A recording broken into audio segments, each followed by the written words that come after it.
Hello again, my name is dreweast and today I'll be presenting for the 7th GUP. The orange belt is the belt that represents the 7th GUP, and orange represents the color of the sunrise that brings about the beginning of a new day.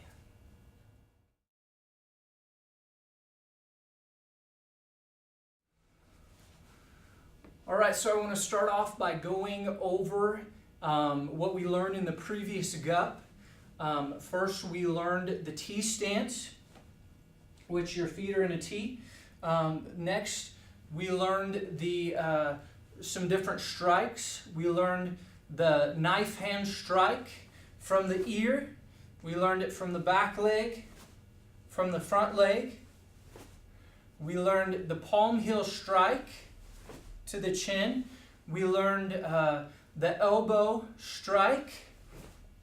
We learned the knuckle strike to the throat. And then some kicks that we learned is we learned the roundhouse kick. We learned the inside to outside crescent kick. The outside to inside crescent kick. And then also in our one steps, we learned how to avoid, block, and then counter from a certain situation. The situation was someone's punching us in the face. We step to the side, we avoid high block, and then we counter with 5 different ways. And so on all of the one steps we learned, they were all the same, avoiding and countering the same move in the same way. Avoiding and blocking the move in the same way, but we countered it in different ways. So we would step to the side, block, high block. The first one was a punch to the face. Step to the side, high block. Elbow to the face. Step to the side, high block. Knife hand to the neck. Step aside, high block. Knuckles to the throat. And step aside, high block, palm heel strike to the chin. Now the self-defense moves that we learned in the last GUP were first to escape when someone grabs your wrist and you just pull it away from their hand. The next one was if you get grabbed by someone really strong, you try to pull away, they don't let go, but they give you resistance. You roll under and you break their lock that way. Actually puts a lot of strain on their arm. Next was if they grab you with one hand on your shirt and you just lock over their hand with your hand, and then you reach under and grab their elbow and yank it up, and puts a lot of strain on their shoulder. The next one is if they double grab you with both hands on your shirt, then you take a fist, and as you turn your body, you put your fist through and you break their lock. So those were the different things that we learned in our last GUP.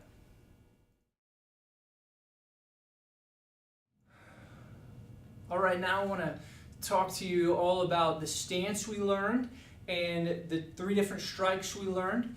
First, the stance, we learned the fighting stance to be in a good center of gravity here, and to where we can switch our stance if we want to, and we can switch back, but to keep our hands up to where they're partially blocking our face and our midsection here.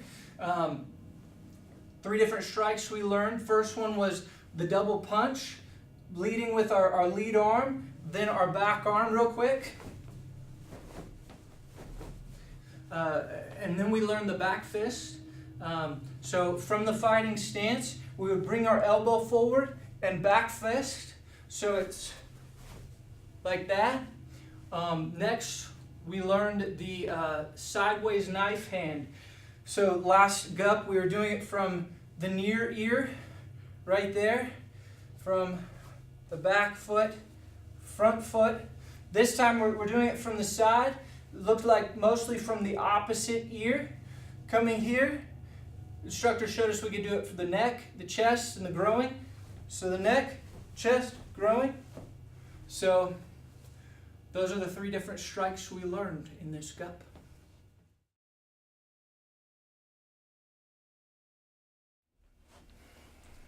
All right, now I want to go over the form we learned in this GUP. It's called Taeguk I Chong, and it means joy.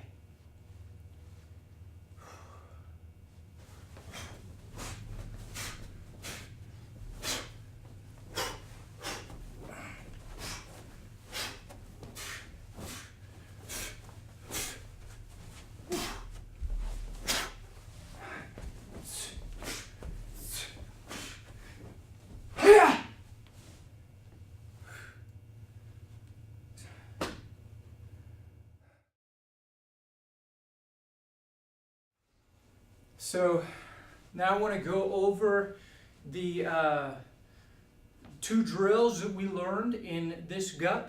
The first one is the backhand to the front punch from the fighting stance.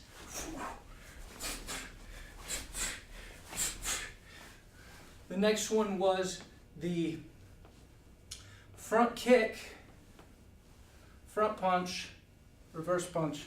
So I'll do that for you now from the fighting stance.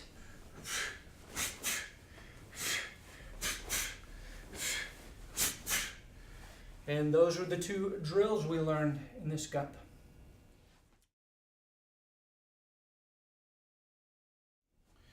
All right, now I want to go over the kick that we learned in this GUP.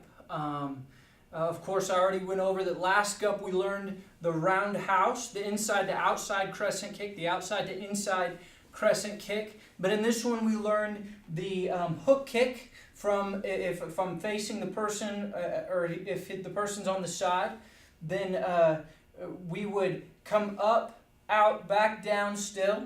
But I'm going to bring my foot in here, pointing the direction that I'm going to kick. Bring my leg out, kick, and back down.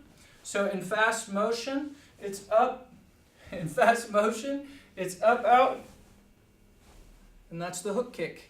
And so also our instructor told us that if we're using this kick in a fight, to kick with our heel, and that would inflict more damage. But if we're just sparring and we're practicing, we would use the front part of our foot so it wouldn't cause as much damage, because this kick can cause damage. And so I thought that was a really important thing to know.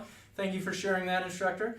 But also, our instructor shared with us in this GUP to be conscious of what leg we're using as we're kicking.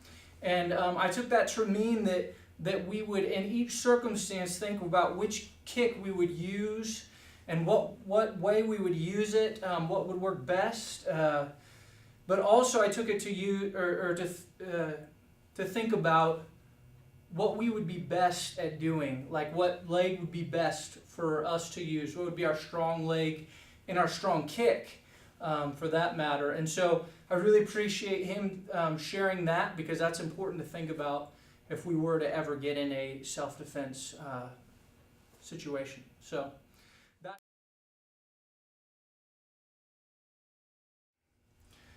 All right, now I want to go over the one steps for this GUP. They're all from a punch to the face, and we're avoiding and blocking, or we're avoiding, stepping the other way and blocking. It's all from the outside to inside block. And so the first one is you avoid, they're right here. They punch with this hand, the outside hand right here. Come inside, you block. Fist to the face. So it's block, fist to the face. The next one is the same thing, but a chop instead of a fist. And so it's avoid, block, chop to the neck. The next one is the other direction. So they're punching you. You step outside. You block with this arm. Punch to the stomach, ribs, face. So. And then that would be the counter. And the second to last one, you're back on the inside again. You step inside, you block, and elbow to the ribs. So step inside, elbow to the ribs. And then the last one is you just add a step to that, and you avoid, block, elbow to the ribs, turn, elbow to the ribs. And those are the 1 steps for this GUP.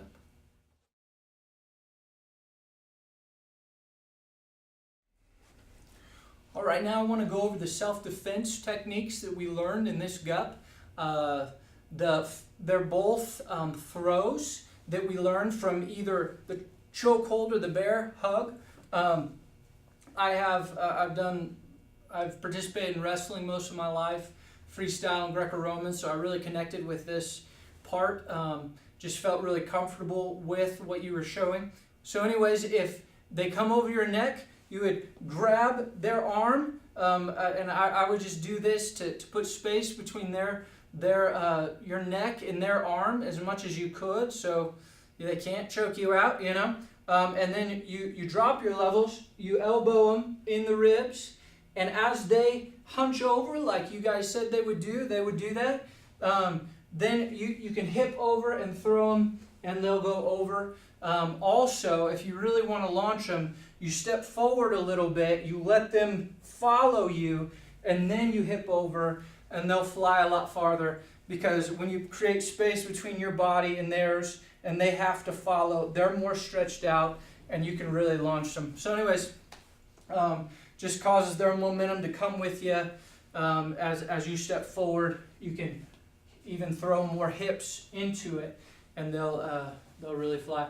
But then the next one is from the bear hug, is if they trap your arms, you would latch onto their arms, drop your weight, act like you're going this way, and as their momentum takes them that way, they're kind of off balance. You can step if you want to. You don't have to step. You can just throw them over the hip, but you can step out in front, not to the side, but out in front, and really launch them that way, and they'll fly forward. So those are the 2 self-defense techniques we learned. That concludes my presentation. Thank you for your time.